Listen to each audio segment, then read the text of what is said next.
샬롬, 오늘도 함께 하시는 하나님 안에서 하늘의 평화를 누리시는 여러분의 하루 되기를 소망합니다.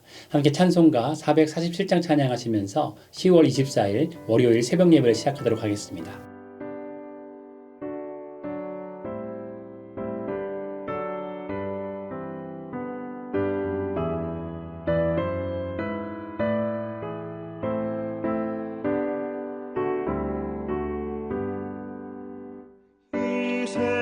세상 끝날까지 주 섬겨 살리니 내 친구 되신 주여 늘 함께 하소서. 주 나와 함께 하면 전쟁도 겁없고 주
함께 기도하겠습니다. 하나님 감사드립니다. 오늘도 우리 가운데 함께 하시고 우리를 인도하시고 보호하심에 감사를 드립니다. 우리의 삶이 정말 주님께 붙들림 받는 삶이 될 수 있도록 아버지 은혜 베풀어 주시옵소서. 말씀 가운데 살게 하시고 성령 가운데 살면서 하나님의 말씀에 순종할 수 있는 귀한 삶 살아갈 수 있도록 아버지 은혜 베풀어 주시옵소서. 또한 정치계를 주님께 올려드립니다. 모든 정치인들이 하나님을 두려워하며 하나님의 법 가운데 하나님의 정의를 실현할 수 있도록 아버지 은혜 베풀어 주시옵소서. 주님께서 함께 하시고 오늘도 우리를 인도하시고 하나님의 복을 내려주실 간절히 소망하며 주 예수 그리스도의 이름으로 기도드립니다. 아멘. 함께 말씀 보도록 하겠습니다. 오늘의 말씀은 창세기 39장 1절부터 10절까지 말씀입니다. 요셉이 이끌려 애굽에 내려가매 바로의 신하 친위대장 애굽 사람 보디발이 그를 그리로 데려간 이스마엘 사람의 손에서 요셉을 산이라. 여호와께서 요셉과 함께 하심으로 그가 형통한 자가 되어 그의 주인 애굽 사람의 집에 있으니 그의 주인이 여호와께서 그와 함께 하심을 보며 또 여호와께서 그의 범사에 형통하게 하심을 보았더라. 요셉이 그의 주인에게 은혜를 입어 섬김에 그가 요셉을 가정 총무로 삼고 자기의 소유를 다 그의 손에 위탁하니 그가 요셉에게 자기의 집과 그의 모든 소유물을 주관하게 한 때부터 여호와께서 요셉을 위하여 그 애굽 사람의 집에 복을 내리심으로 여호와의 복이 그의 집과 밭에 있는 모든 소유에 미친지라. 주인이 그의 소유를 다 요셉의 손에 위탁하고 자기가 먹는 음식 외에는 간섭하지 아니하였더라. 요셉은 용모가 빼어나고 아름다웠더라. 그 후에 그의 주인의 아내가 요셉에게 눈짓하다가 동침하기를 청하니 요셉이 거절하며 자기 주인의 아내에게 이르되 내 주인이 집안의 모든 소유를 간섭하지 아니하고 다 내 손에 위탁하였으니 이 집에는 나보다 큰 이가 없으며 주인이 아무것도 내게 금하지 아니하였어도 금한 것은 당신뿐이니 당신은 그의 아내임이라. 그런즉 내가 어찌 이 큰 악을 행하여 하나님께 죄를 지으리이까. 여인이 날마다 요셉에게 청하였으나 요셉이 듣지 아니하며 동침하지 아니할 뿐더러 함께 있지도 아니하니라. 아멘. 오늘 말씀은 많은 사람들이 사랑하고 이름으로도 널리 사용하고 있는 요셉에 관한 이야기입니다. 여러분들은 오늘 요셉에 관한 말씀을 보면서 어떤 단어가 가장 눈에 들어오셨나요? 저는 오늘 본문 말씀을 읽으면서 형통이라는 단어가 가장 눈에 띄었습니다. 오늘 말씀은 요셉을 형통한 자라고 말씀합니다. 요셉을 형통한 자라고 부르는 것은 믿음의 사람뿐만이 아니죠. 오늘 말씀은 세상 사람들도 요셉을 형통한 자로 보고 있다는 것을 말씀합니다. 바로 왕의 경호대장인 보디발이 요셉의 삶이 형통한 삶이라는 것을 직접 눈으로 보고 경험하였다고 기록하고 있죠. 이렇게 오늘 말씀은 요셉이 형통한 삶을 살고 있다는 것을 증거하고 있습니다. 사람은 누구나 형통한 삶을 살기를 소망하죠. 그리고 사람들은 자신이 원하고 계획했던 대로 이루어지는 삶이 형통한 삶이라고 생각합니다. 형통의 사전적인 의미를 보면 모든 일이 뜻과 같이 잘 되어 감이라고 합니다. 그러니까 형통한 삶이란 사전적으로는 내 마음과 내 계획이 차질 없이 뜻을 이루어 얻게 되는 결과를 말하는 것이죠. 우리가 자주 사용하는 말 중에도 만사 형통이라는 말이 있습니다. 만사, 즉 모든 일이 뜻대로 잘 풀리는 것을 말할 때 만사 형통이라는 말을 사용합니다. 세상에서 말하는 형통은 성공이고 번영이며 세상 말로 잘 나가는 것을 뜻합니다. 그러나 우리가 눈여겨봐야 할 것은 성경이 말하는 형통은 우리의 생각과는 다르다는 것입니다. 오늘 말씀은 우리에게 다른 시각의 형통을 보게 합니다. 스페인 출신의 프랑스 화가인 피카소가 기차 여행을 하고 있었습니다. 옆자리에 앉은 사람이 피카소를 알아보고는 피카소의 그림에 대해서 이렇게 말했습니다. 선생님의 그림은 너무 난해해서 알아볼 수가 없습니다. 실체를 너무 왜곡한 것이 아닙니까? 그 말을 들은 피카소가 말했습니다. 그러면 실체가 무엇인지 제게 가르쳐 주십시오. 그 신사는 실체가 뭔지 피카소에게 가르쳐 주겠다며 사진 한 장을 보여주었습니다. 이것이 제 아내의 실제 모습입니다. 선생님이 제 아내를 그림으로 그린다면 실제 모습으로 그려야 하는 것이 맞지 않습니까? 피카소는 그 사진을 이리저리 살펴보더니 이렇게 말했습니다. 당신 부인은 굉장히 작고 납작하네요. 그리고 당신 손에 들려 꼼짝도 못하고 있군요. 그러니까 이건 실제 당신 부인이 아니라 사진일 뿐입니다. 피카소가 사람들의 일반적인 생각을 어떻게 바꿔서 화폭에 담는지를 가르쳐주는 일화입니다. 피카소는 겉으로 보이는 것만이 실체가 아니기 때문에 정말 진실한 실체가 무엇인지를 꿰뚫어 보고 그 실체를 그림으로 그렸다는 것이죠. 피카소가 세상을 다른 눈으로 보는 것처럼 하나님의 시각은 사람들의 시각과 다릅니다. 하나님의 생각은 일반적인 사람들의 생각과는 완전히 다릅니다.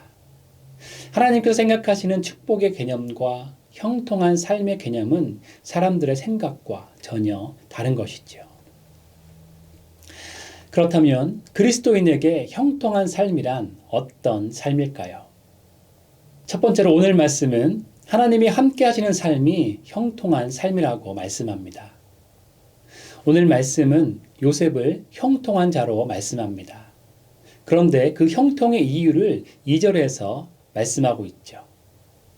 여호와께서 요셉과 함께 하심으로 그가 형통한 자가 되어. 피카소가 사물을 전혀 다른 관점으로 보는 것처럼 하나님은 형통한 삶의 정의를 완전히 다른 관점으로 말씀하고 있습니다. 복의 근원이신 하나님을 모시고 하나님과 함께하는 것이 복된 삶이고 형통함을 누리는 삶이라고 말씀합니다. 하나님은 아브라함에게 복이 될 것이라고 말씀하셨죠. 왜냐하면 아브라함은 복되신 하나님을 모시고 하나님과 함께하는 삶을 살았기 때문입니다. 우리가 잘 아는 것처럼 하나님과 함께한 아브라함은 하나님께서 친히 함께하셔서 지키시고 보호하시는 복을 받아 누렸습니다. 그리고 아브라함을 축복한 자는 축복을 받고 아브라함을 저주한 사람은 저주를 받는 돌보심의 은혜도 하나님과 함께할 때 받게 되었습니다. 놀라운 것은 이 하나님의 약속은 아브라함에게만 머물러 있는 것이 아니었습니다. 하나님의 언약은 약속의 후손에게까지 이어져서 이제 요셉에까지 하나님의 축복이 이어지고 형통의 복을 받고 있다는 것입니다. 오늘 말씀이 우리에게 주는 가장 중요한 진리는 다른 것이 아니라 하나님께서 함께 하신 자체가 축복이라는 것입니다. 축복 자체이신 하나님이 함께 하시기에 요셉이 하나님의 축복을 받아 누릴 수 있었던 것이죠. 하나님의 축복은 세상의 축복과 차원이 다릅니다. 그렇기 때문에 세상 사람들의 눈에도 요셉의 형통함의 수준이 다르다는 것이 보이게 된 것이죠. 보디발이 왜 한낱 종이었던 요셉에게 자기 가정의 모든 일을 맡겼을까요? 하나님이 요셉과 함께 하셔서 그의 범사가 형통케 되는 것을 보았기에 보디발은 요셉을 가정 총무로 삼고 자기 소유를 모두 위탁한 것입니다. 결국 요셉은 하나님으로 인하여 하늘의 복을 받은 것이죠. 우리가 재물을 쫓으면 재물만 취하게 됩니다. 우리가 명예를 쫓으면 명예만 누리게 됩니다. 그러나 우리가 하나님을 구하면 하나님은 우리를 책임지십니다. 우리가 하나님과 함께하면 하나님은 우리의 삶의 모든 부분에서 하나님의 형통함이 넘치도록 우리를 인도하십니다. 우리가 생각하지 못한 부분까지도 세심하게 채워주시고 각양 좋은 것들을 우리에게 마음껏 부어주시는 분이 바로 우리 하나님이시기 때문입니다. 여러분은 무엇을 구하시겠습니까? 세상 것만을 바라보며 세상 것만을 위해 달려가는 것을 멈추시고 오직 하나님만을 구하시기 바랍니다. 하나님과 함께 동행하는 것에 초점을 맞추는 삶을 사시기를 바랍니다. 여러분이 하나님과 함께할 때 아브라함의 언약이, 요셉의 축복이 여러분과 함께 할 것입니다.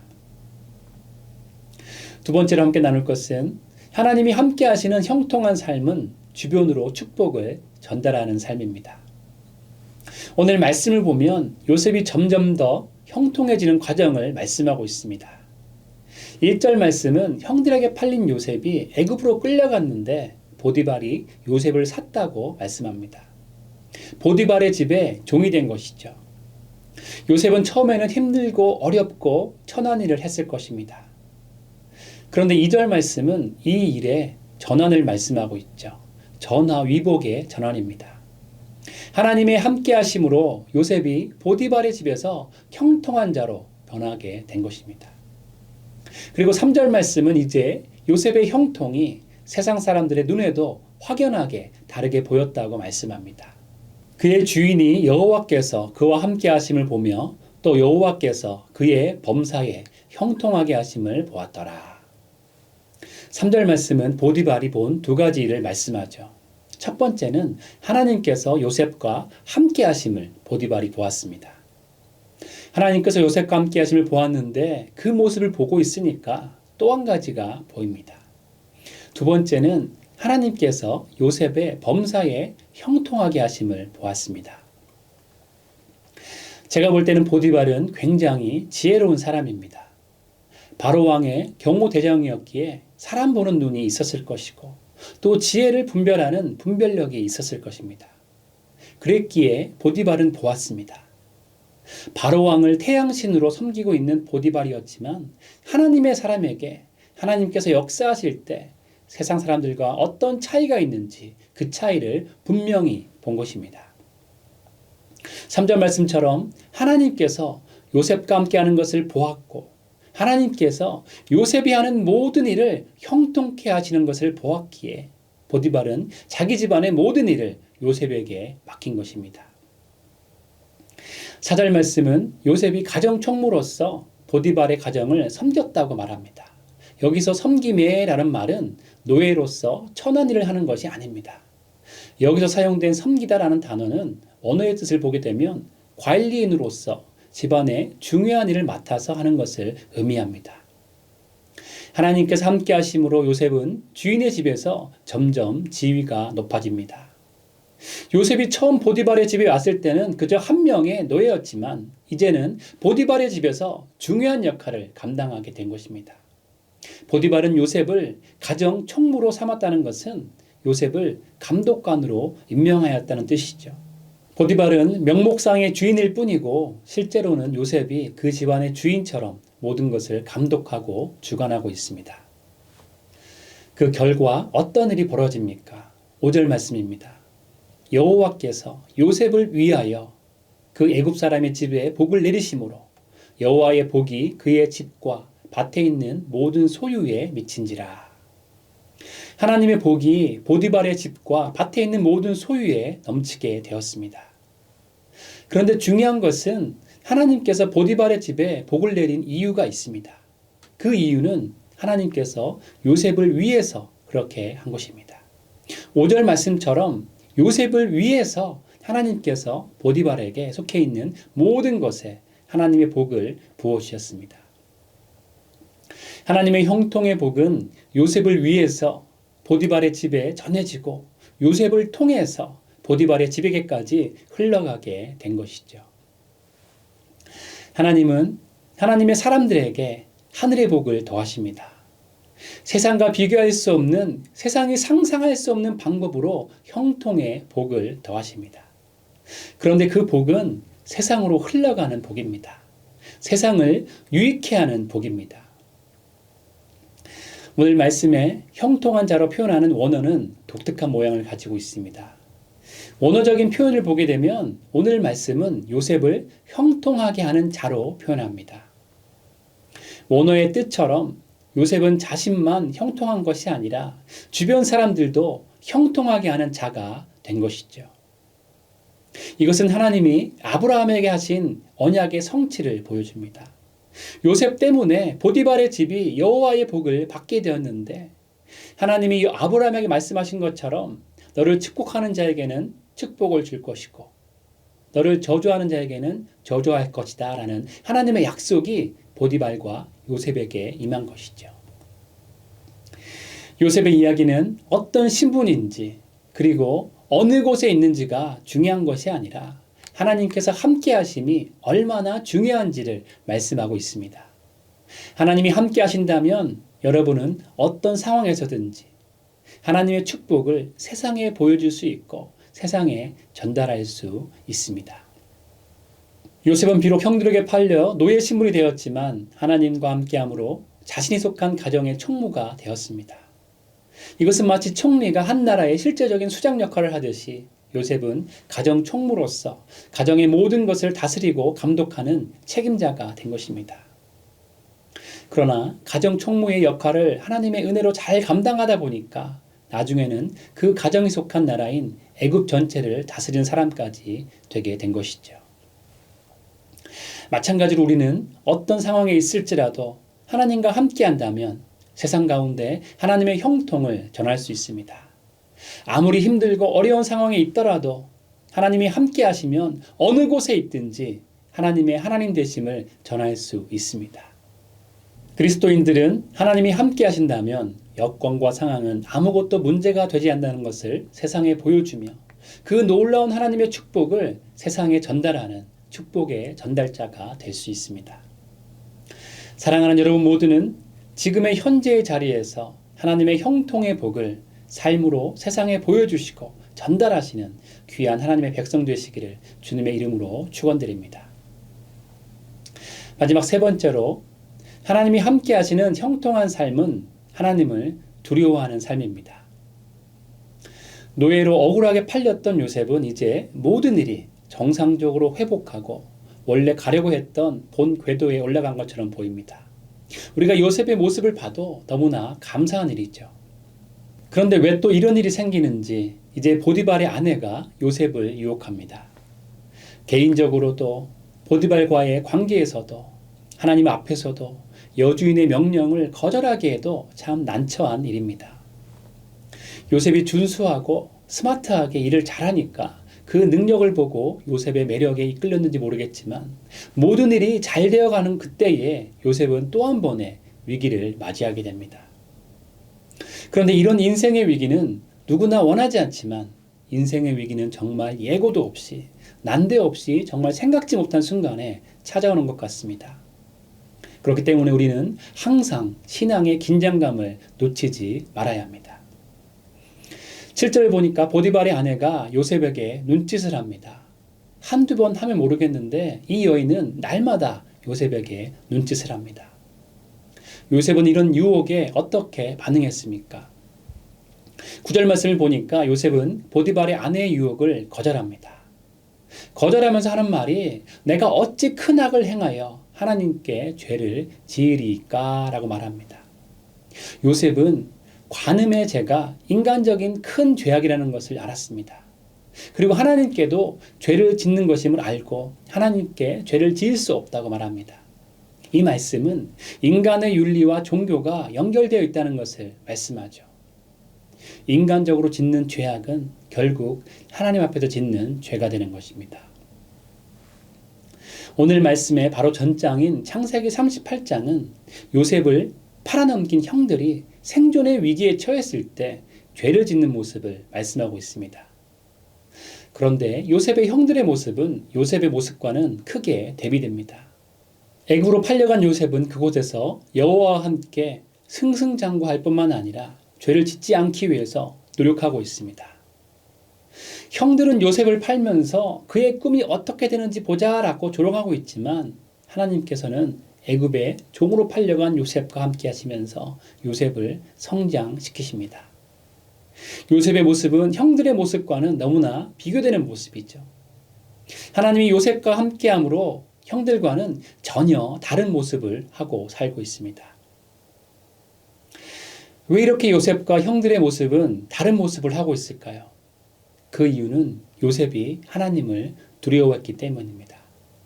하나님과 함께하지 않고 하나님을 두려워하지 않는 요셉의 형들은 자신들이 위기에 처해지자 곧바로 죄를 짓습니다. 하나님께서 주신 요셉의 꿈을 조롱하며 그의 꿈이 어떻게 되는지 보자라고 말하며 요셉을 노예 상인에게 팔아버립니다. 참으로 하나님을 떠난 모습이죠. 하나님과 함께하지 않으니 하나님을 두려워하지 않기 때문에 윤리적으로도 신앙적으로도 죄를 범하는 것을 서슴지 않습니다. 그러나 요셉은 하나님의 임재를 알았고 하나님과 함께 동행하는 것을 알았고 하나님에 대한 두려움을 알았습니다. 바로 코람데오 하나님 앞에서 살고 있었기 때문에 인간적인 죄를 짓지 않은 것입니다. 죄악을 떠나 사는 삶이 형통한 삶입니다. 하나님 앞에서 살아가는 삶이 형통한 삶입니다. 윤리와 종교 그리고 사회와 신앙은 구분되지 않습니다. 날마다 하나님 앞에서 하나님께서 모든 것을 보고 계신다는 마음으로 거룩하고 정결한 삶을 살아야 합니다. 10절 말씀을 보면 보디발의 아내는 날마다 요셉에게 청하였습니다. 한두 번이 아니라 매일매일 발생한 사건입니다. 우리에게 오는 유혹은 시간과 때를 가리지 않습니다. 여러분들에게 날마다 오는 유혹은 무엇입니까? 우리는 그 유혹의 실체가 무엇인지 정확히 분별하고 그 유혹에 대해서 영적으로 깨어 있어야 합니다. 잠언 23장 17절은 이렇게 말씀합니다. 내 마음으로 죄인의 형통을 부러워하지 말고 항상 여호와를 경외하라. 세상 사람들이 내 주변의 사람들이 세상적으로 살면서 누리는 형통을 부러워하지 말고 그렇게 살아도 괜찮네, 아무 일이 없네 라고 생각하며 사는 것이 아니라 하나님을 경외하고 두려워하면서 세상 속에 그리스도인으로서 살아가야 합니다. 솔트 라인이라는 말이 있습니다. 솔트 라인은 흐르는 강물과 바닷물이 만나는 지점을 이루는 말입니다. 이 솔트 라인은 수시로 변하죠. 가뭄으로 물이 줄어들면 솔트 라인은 강 위쪽에 형성이 되고, 비가 와서 강물이 많아지면 솔트 라인은 바다 쪽으로 깊이 내려갑니다. 뉴욕의 허드슨 강에도 솔트 라인이 있습니다. 날이 가물어서 강물이 약해지면 바닷물이 역류해서 허드슨 강 쪽으로 올라옵니다. 그러면 식수를 공급하는 수원지가 위협을 받게 됩니다. 그러다가 비가 적당히 내려서 어느 정도 강물이 많아지면 민물이 바닷물을 밀어내어서 수원지를 안전하게 보호하게 됩니다. 지금 이 시간도 허드슨 강의 솔트 라인은 끊임없이 변화하고 있습니다. 마찬가지로 우리 마음 가운데 신앙과 세상의 경계를 가르는 솔트 라인도 끊임없이 변화하고 있습니다. 믿음이 강할 때는 하나님의 말씀이 충만하여서 세상의 가치관을 밀어내게 되지만, 믿음이 약할 때는 하나님의 말씀이 후퇴함으로 세상의 유혹이 밀려들게 마련입니다. 믿는다고 하면서 하나님과 함께 동행하지 않고 하나님 말씀에 충만하지 않으면 우리는 영적으로 깨어있는 것이 아니라 세상의 흐름에 빠져들 수밖에 없는 것이죠. 매일 매 순간 하나님과 동행하며 매일 하나님의 말씀 가운데 살면서 우리의 길을 인도하시는 하나님을 의지하며 한 걸음씩 나아가야 합니다. 예수님의 말씀을 보면 예수님이 말씀하시는 성공의 정의를 알 수 있습니다. 예수님이 내리시는 성공의 정의는 하나님 뜻대로 사는 것입니다. 하나님의 뜻대로. 하나님의 뜻 가운데 살면서 코람데오의 마음으로 하나님과 함께 동행하시며 하나님의 형통을 마음껏 받아 누리시고 세상 가운데 전하시는 여러분 되시기를 주님의 이름으로 축원드립니다. 특별히 우리에게 허락하시는 그 하나님의 형통을 전하실 때 여러분의 삶을 통해서 예수님을 보여주시고 예수님을 전달하시는 여러분의 귀한 삶 되시기를 주님의 이름으로 축원드립니다. 함께 기도하겠습니다. 하나님 감사드립니다. 하나님의 축복으로, 하나님의 언약으로, 하나님의 형통으로 우리를 붙잡아 주심에 감사와 찬양과 영광을 올려드립니다. 주님, 하나님과 함께함으로 하나님의 형통을 받아 누릴 수 있도록 아버지 붙잡아 주시옵소서. 매일매일 하나님과 동행하며 말씀 가운데 살아감으로써 하나님의 형통을 누리고 또한 그 형통을 내가 속한 모든 곳에 전할 수 있는 삶을 살아갈 수 있도록 아버지 붙잡아 주시옵소서. 우리가 하나님을 경외하며 하나님을 두려워하며 코람데오의 삶을 살기를 소망합니다. 아버지, 그 삶을 통하여서 하나님의 영광을 마음껏 드러내고 예수 그리스도의 사랑을 이 세상 가운데 전할 수 있는 귀한 삶 살아갈 수 있도록 우리를 붙잡아 주시옵소서. 오늘도 함께 하시고 우리를 붙잡아 주시고 성령으로 인도하실 것을 간절히 소망하며 주 예수 그리스도의 이름으로 기도드립니다. 아멘. 함께 주님 앞에 계속적으로 기도 한번 나가도록 하시겠습니다.